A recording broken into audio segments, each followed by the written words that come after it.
Атыраулық хакер лақабатымен танылған желі қолданушысы Атырау облысында жұмбақ жағдайда жоғалып кеткен отбасыға қатысты жаңа дерекпен бөлісті. Бұл туралы Politico.kz сайты хабарлайды. Оның айтуынша, отбасы мүшелерінің біріне тиесілі банк картасының қозғалысына қатысты мәліметтерден кейін қаржы ұйымдары жедел әрекет еткен.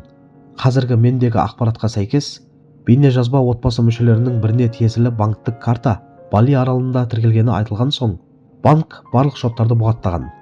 Осыдан кейін картамен төлем жасау да, оны пайдалану да толықтай тоқтатылды, деп жазды ол. Сонымен қатар желі қолданушысы іздестіру жұмыстарының да тоқтатылғанын еске салды. Бүгінгі күнге қарай Наурыз бен Мейрамгүлді іздеу жұмыстары тоқтаған. Бұқаралық ақпарат құралдары арқылы іздестіруді жалғастыру туралы ешқандай сұрау түспегені айтылып отыр. Соған байланысты тиісті шаралар жүргізілмей жатыр, дейді ол. Осылайша атылған екі адамның тағдыры әлі күнге дейін беймәлім күйінде қалып отыр. Ал желі қолданушысының пікірінше, бұл сұрақтың жауабы бір адамның қолында болуы мүмкін.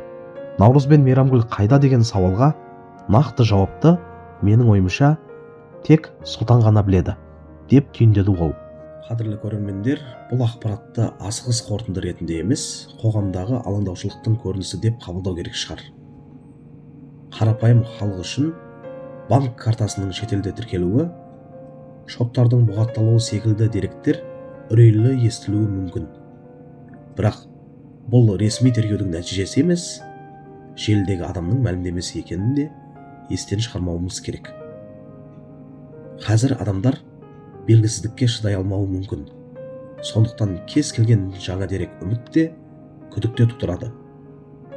Осындай жағдайда әр ақпаратқа сабырмен қарап, эмоцияға берілмеу маңызды деп ойлаймын.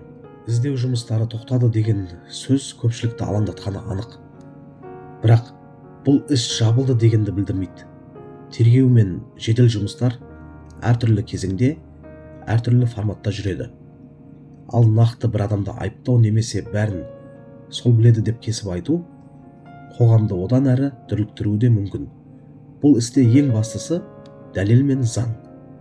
Қарапайым халық ретінде біз әділдіктің орнағанын, шындықтың ашылғанын қалаймыз. Уақыт керек болса да, асығыс тұжырымнан гөрі сабыр мен сенім маңызды деп санаймын.